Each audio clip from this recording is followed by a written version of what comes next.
میں بلکہ آپ کو میں بتانا چاہتا ہوں کہ میں اس وقت اپنا بزنس ہی کرتا ہوں زیادہ، اور ماشاءاللہ بزنس میں کافی سکسیسفل ہوا. اور دیکھیں جی 2 چیزیں ہوتی ہیں زندگی میں، جو آپ کی ہسٹری ہوتی ہے نا، وہ قومیں جو اپنی ہسٹری سے چیزیں سیکھتی ہیں نا وہ آگے نکل جاتی ہیں، اور جو اپنی ہسٹری کو بھلا دیتی ہیں وہ پیچھے رہ جاتی ہیں. ہم اس وقت اس جنریشن میں سے ہیں کہ ہمارے بچے تو اپنی فیملی ہسٹری بھی اب یاد نہیں رکھنا چاہتے. بٹ میں وہ ایک ایسا بچہ تھا، میرے والد صاحب کے ساتھ میں جب بھی بیٹھتا تھا نا تو مجھے سب سے زیادہ انٹرسٹنگ وہ چیزیں لگتی تھیں جو میرے والد صاحب اپنے دادا کے زمانے کی چیزیں بتاتے تھے. پھر وہ باتیں جو میرے دادا نے یا میرے پردادا نے غلطیاں کی تھی وہ بھی میرے والد بتاتے تھے، اور جو ان کی سکسیس تھی وہ کیوں تھی، وہ میں ان چیزوں کو بڑا میں نوٹ کرتا تھا. پھر میں وہ بھی نوٹ کرتا تھا کہ کون کون سی چیز ہمارے بزرگوں نے غلط کی اور کون سی چیز صحیح کی، کس جگہ پہ انہوں نے کون سی موو غلط کی. مجھے اس طرح یاد ہے کہ میرے جو دادا تھے، یہ FCC اسکیم ہے، یہ آپ نے دیکھی ہوگی، یہ FC کالج کے سامنے بہت بڑی اسکیم، اس کے جنرل سیکرٹری تھے. انہوں نے وہ ساری اسکیم انہوں نے خود بنائی، اور وہاں پہ انہوں نے 2 12 کنال کے پلاٹ خریدے 1952 میں. اور میرے ابو کو لے کے گئے وہاں پہ کہ ہمارا جو تھا نا جی بیسیکلی گھر چبرجی میں تھا، جہاں آج کل خان بابا ہوٹل ہے، اس کو نیاز ویو کہتے ہیں. ڈاکٹر نیاز الدین میرے دادا کا نام تھا. بہت بڑی کوٹھی تھی، 3 ایکڑ کی کوٹھی، پیچھے راج گڑھ سے شروع ہوتی تھی، مین پہ آتی تھی، ہیوج کوٹھی ہے. ہمارا بچپن سارا وہیں گزرا ہوا ہے. اب جب میرے دادا نے وہ وہاں پہ 2 پلاٹ خریدے 12 کنال کے، یہ میں اس لیے بتانا چاہ رہا ہوں کہ آپ کس طرح چیزیں سیکھنی چاہیے. تو میرے ابو کو لے کے گئے، تو میرے ابو نے جب وہ دیکھی تو وہ کھیت تھے 1952 میں، تو انہوں نے کہا کہ آپ 1 پلاٹ بیچوں گا اور 1 میں گھر بناؤں گا. تو میرے والد نے اتنا ادھر شور مچایا کہ یار میرا کنگ ایڈورڈ میو ہاسپٹل ادھر ہے، سب کے اسکول یہاں پہ ہیں، وہ لیڈی میکلیگن میں میری ابو کی بہنیں پڑھتی تھیں، ساتھ ہی سینٹرل ماڈل بھی چبرجی سے ساتھ تھا، تو سائیکلوں پہ سارے جاتے ہوتے تھے کہ ہم ادھر سے وہاں کمیوٹ کس طرح کریں گے. تو انہوں نے اتنا میرے دادا کو بدل کیا کہ میرے دادا نے وہ 9000 کا 12 کنال کا پلاٹ 9800 روپے میں، آصف احمد علی صاحب ایک فورن منسٹر ہیں، ان کے والد تھے سردار احمد علی، ان کو 10,000 روپے میں بیچ دیا. اور بڑا انہوں نے بڑا زور سے کہا بھی میں نے تو 1000 روپیہ پروفٹ کمایا. اگر اور اسی طرح وہ پیچھے جو مگو ہاؤس تھا وہ بھی بیچ دیا، تو وہ بھی ایسے ہی کوئی 1000 روپے پروفٹ میں بیچ دیا. اور وہ کیا کیا کہ پھر میرے والد صاحب کو انگلینڈ بھیجنا تھا، اس میں پیسے خرچ ہو گئے. میرے ابو کی جو بہنیں تھیں ان کی شادیاں تھیں ان میں لگا دیے، انہوں نے ری انویسٹ نہیں کی. تو یہ ایک مسٹیک جو آپ کو لرن کرنی چاہیے تھی کہ انہوں نے پراپرٹیاں لے کے تھوڑے سے پروفٹ میں لے کے میرے والد اپنے بچے کی ضد کے اوپر ایسے ہی تنگ آ کے بیچ دی. دوسرے فائدہ لے گئے، انہوں نے 1000 روپے پروفٹ اسی وقت دیا اور میرے والد سے لے لی. تو کہنے کا مقصد یہ ہے کہ سکسیس جو ہوتی ہے نا is always revolving around you. It is the person who grabs it at the right time. میرے دادا نے گریب کر کے بھی گوا دی. وہ دونوں پلاٹ رکھتے تو آج وہاں پہ وہ ایک نشاط آپ نے دیکھے ہوں گے وہ بنے ہیں، نشاط کے وہ اپارٹمنٹ بلڈنگ کمپلیکس بنا ہے، اس کے ساتھ والا اور اس کی بیک والا. لیکن ڈاکٹر صاحب اگر اس کو میں ایک اور اس وقت شاید ان کی ضرورت ہو وہ ہو، لیکن اتنی تھی کہ اگر وہ اس میں سے آدھے بھی ری انویسٹ کر دیتے تو ان کے لیے اپنی لیٹر آن زندگی میں کافی کمفرٹس آ جاتے. لیکن مجھے ایک بات بتائیں کہ اگر آپ کے دادا نے جو کیا اس سے اگر ان کے بیٹے پڑھ گئے تو یہ کیا ایسٹ نہیں انہوں نے بنایا؟ نہیں، اتنا نہیں تھا کہ ان کو سارے ہی پیسے انہوں نے میرے نہیں، میں کہہ رہا ہوں کہ اگر وہ ایک چیز ہے کہ انہوں نے ایسٹ بنایا. کہ آج کے دور میں ایک یہ ہے کہ اپنی اولاد کے اوپر آپ انویسٹ کریں اور وہ اگر وہ تو پھر ایک پراپرٹی پھر اس زمانے میں یہ چیز چل جاتی تھی. اب پریکٹیکلٹی میں دیکھا جائے تو آپ پڑھا بھی لیں نا جی، بہت زیادہ بھی پڑھا لیں تو آپ ہر بچے سے یہ ایکسپیکٹ نہ کریں کہ وہ سکسیسفل ہو جائے گا. آپ جتنا مرضی پڑھا لیں آپ یہ نہ سمجھیں کہ وہ بھی وہ بن جائے گا. وہ ادھر پہنچتے ہیں 1 اور 2%، 98%. ہماری ایک پرابلم ہے نا جی ہمارے معاشرے کی، ہم ان 1 اور 2% لوگوں کو دیکھتے ہیں جو بہت سکسیسفل ہوتے ہیں، ہم ان 98% کو نہیں دیکھتے تو بیچارے وہ اس چیز کو اچیو نہیں کر سکتے. ٹھیک ہے نا، ہم ان لوگوں کو بیچاروں کو ہم دیکھتے نہیں ہیں، وہ اسٹرگل کر رہے ہوتے ہیں لائف. کتنے MBAs ہیں، کتنے چارٹرڈ اکاؤنٹنٹس ہیں، بیچارے نوکریاں کر رہے ہیں چھوٹی چھوٹی. ان میں سے کچھ ہوتے ہیں جو CEOs بن جاتے ہیں، اور میں ایک بات کہوں سب سے زیادہ، اور یہ کہتے ہیں نا ہمارے لوگ کہ جی محنت کرو، یہ خالی محنت نہیں ہے، یہ اللہ کا کرم بھی ساتھ چاہیے، اللہ کا کرم ساتھ چاہیے. اچھا میں چاہتا ہوں اس پوائنٹ کی طرف بھی آ جاؤں. آپ کے والد صاحب جو ہیں ذوالفقار علی بھٹو صاحب سابق وزیر اعظم پاکستان کے بھی معالج رہے اور ضیاء الحق صاحب کی فیملی کے بھی رہے، اور یہ ان لوگوں میں سے کہ جو بھٹو صاحب جب قید تھے تو ان کا علاج بھی کرتے رہے، ان کے بہت ساری جو چیزوں کو بھی دیکھتے رہے، اس طرح پھر اس کے بعد وہ ضیاء الحق صاحب کے ساتھ بھی رہے. یہ کم لوگوں کو اس طرح ہوا کہ دونوں جگہوں پہ وہ رہے. بالکل. تو یہ جو معالج بنے بھٹو صاحب کے، وہ کس طرح وہ بن گئے؟ وہ اس طرح تھا کہ جب میرے والد صاحب پروفیسر آف میڈیسن تھے ان نشتر میڈیکل کالج، تو ایک دن 1970 کی بات ہے، غلام مصطفیٰ خان کی پوری فیملی ابا جی کی وہ تھی، پیشنٹ تھی، تو انہوں نے فون کیا کہ جی وہ بھٹو صاحب اپنی الیکشن کمپین پہ آئے ہوئے ہیں تو وہ بیمار ہو گئے ہیں، تو آپ کو آنا پڑے گا ادھر دیکھنے کے لیے. وہ ماشاء اللہ کا دور تھا. خیر میرے فادر چلے گئے، جا کے بھٹو صاحب کو چیک کیا تو ان کو گلا خراب تھا، دوائی شوائی دی، ان کو ویسے بھی شوق تھا ملنے کا. تو جب جانے لگے تو انہوں نے نا 200 روپیز اس زمانے میں اچھا فیس میرے والد صاحب کو نکال کے بھٹو صاحب نے دی. تو میرے والد صاحب نے فوراً واپس کی. انہوں نے کہا جی آپ کس طرح یہ مجھے کر رہے ہیں، یہ آپ کل کے پرائم منسٹر ہیں اور میں آپ سے لوں گا، سوال ہی پیدا نہیں ہوتا، مجھے تو شوق ہے، میں تو آپ کو بڑا شوق سے آیا ہوں اور آپ کے لیے، تو آپ تو اس طرح تو نہ کریں. تو جب یہ بات ہوئی تو بڑے وہ فیسینیٹ ہوئے، اور ساتھ جاتے ہوئے انہوں نے کہا جی بس آپ پرائم منسٹر ہوں گے کبھی یاد کر لیجئے گا مجھے بھی. تو انہوں نے کہا نہیں، میں I will always remember you doctor صاحب، تھینک یو فار کمنگ. وہ انہوں نے 2 دن کا ان کو ریسٹ کہا تھا تو وہ 1 دن میں ٹھیک ہو گئے. تو بھٹو صاحب کا پھر فون آیا کہ ڈاکٹر میں تو ٹھیک ہو گیا ہوں. تو انہوں نے کہا صاحب بس آپ ذرا جذباتی تقریریں نہ کیجیے گا ذرا اونچی، کیونکہ آپ کا گلا جو ہے سور تھروٹ ہے تو وہ دوبارہ انفلیمیشن ہو جائے گی، تو آپ ذرا تھوڑا سا ہلکا کام رکھیے گا. تو انشاءاللہ اب نیکسٹ آپ پرائم منسٹر ہوں گے تو آئی ول ایکسپیکٹ کہ جب آپ بنے تو مجھے یاد رکھیں گے. بس اتنا ہی انہوں نے کہا تھا. خیر یہ بات ہوئی، ختم ہوئی. اس کے بعد الیکشن ہوئے، بھٹو صاحب پرائم منسٹر بن گئے. تو پرائم منسٹر بننے کے بعد خر صاحب جو تھے، مصطفیٰ خر صاحب، وہ گورنر بن گئے. دونوں پاور میں آ گئے دونوں ہی. یعنی کہ خر صاحب سے تو ابو کی بہت قریبی دوستی تھی، پوری فیملی ان کی ابو ٹریٹ کر رہے تھے.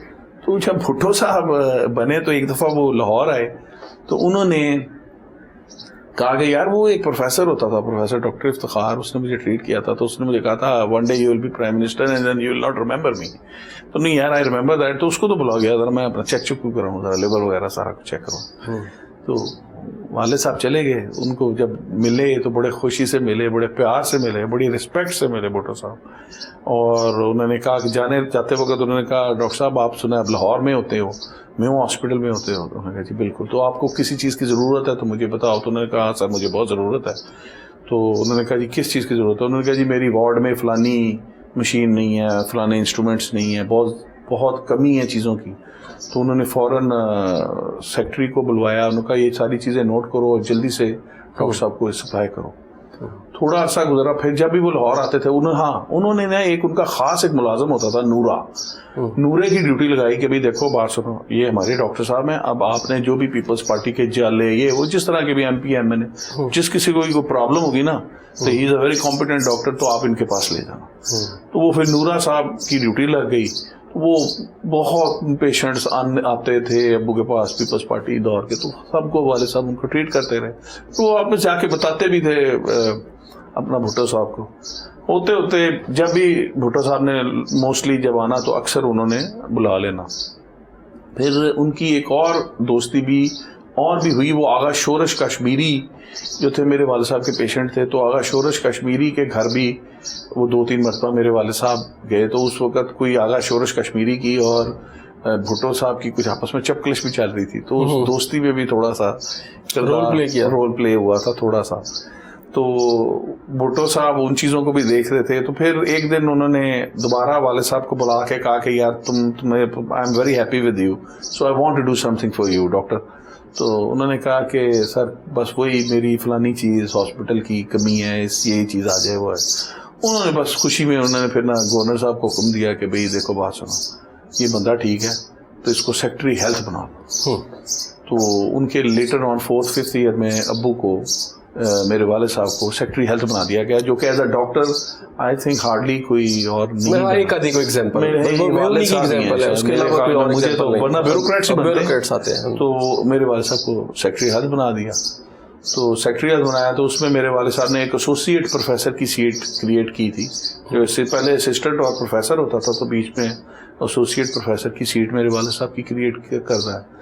اچھا مجھے یہ بتائیں کہ ابھی آپ نے بیوروکریٹس کی بات کی, اور ابھی ایک پروفیشنل آدمی جو تھا, جو ڈاکٹر تھے آپ کے والد, جب وہ سیکٹری کی سیٹ پہ بیٹھے تو فلاں کے بہت سارے کام ہمیں نظر آتے ہیں.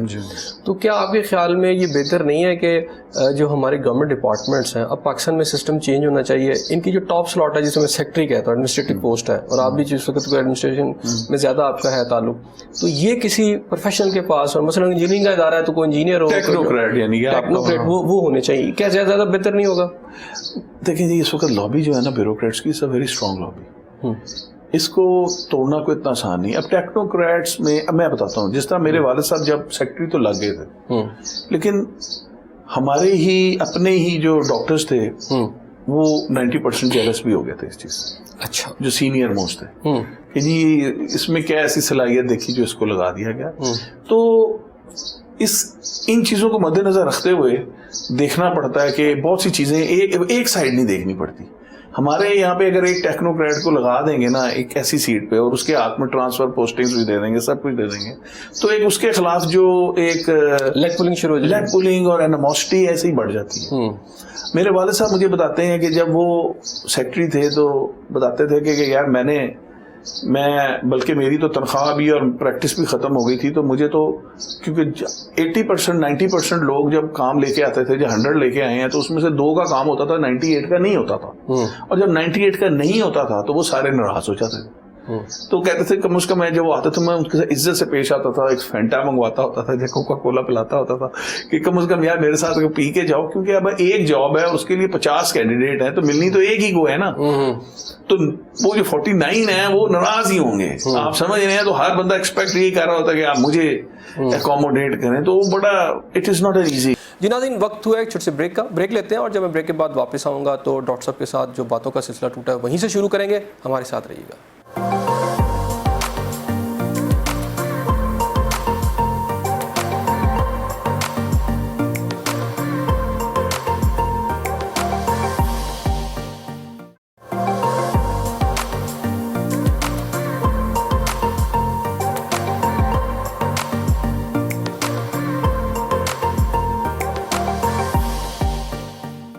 ویلکم بیک ناظرین.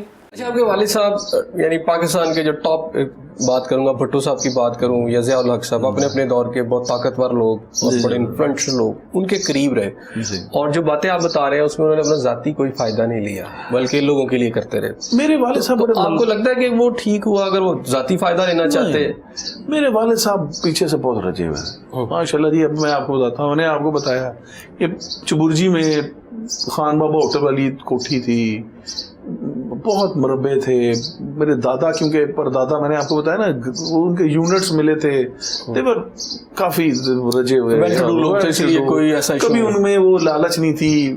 ویسے بھی وہ ملنگ ٹائپ بندے تھے, بلے شاہ اور شاہ حسین کی کافیاں اور اس طرح کا, وہ بڑے بالکل وہ صوفی ٹائپ بندے تھے. ان کے اندر کوئی میں نے زندگی میں لالچ نہیں دیکھی. میں بلکہ میں بتاتا ہوں, مجھے 1987 میں وہ جو بڑی کوٹھی تھی, جو 24 کنال کی ہماری کوٹھی تھی چبرجی میں, تو اس کے اندر میں نے پلاٹنگ کی, اور اس نیاز ویو کلاتی ہے, نیاز الدین میرے دادا کے نام سے, تو اس میں بہت 42 پلاٹس ہم نے کیے. اس کا ایک مرلہ جو بکتا تھا نا جی, یہ جدھر ہم اس وقت بیٹھے ہوئے ہیں یہاں پہ ریون روڈ, 0.5 کلومیٹر ریون روڈ, ادھر اس زمانے میں ایک مرلے کا 1 ایکڑ آ جاتا تھا. وہی بات, میں نے ڈاکٹری میں کبھی پریکٹس کیوں نہیں کی. میں اس زمانے میں جب میں نے یہ چیزیں دیکھی, میں نے کہا یار یہ تو اتنا آپ پیسہ کما سکتے ہو اگر آپ صحیح طریقے سے انویسٹ کرو. تو میں نے اس زمانے میں نا 1987 میں جب وہ ہم پراپرٹیاں بیچ رہے تھے, تو میں ان کو, میرے والد صاحب اس کا پرنسپل تھے کنگ ایڈورڈ کے, تو ان کے پاس تو ٹائم ہی نہیں ہوتا تھا, تو وہ میرے حوالے کرتے تھے. بلکہ وہ اتنے سمپل تھے, تو مجھے کیا کرتے تھے کہ یار بیٹا ایسے کر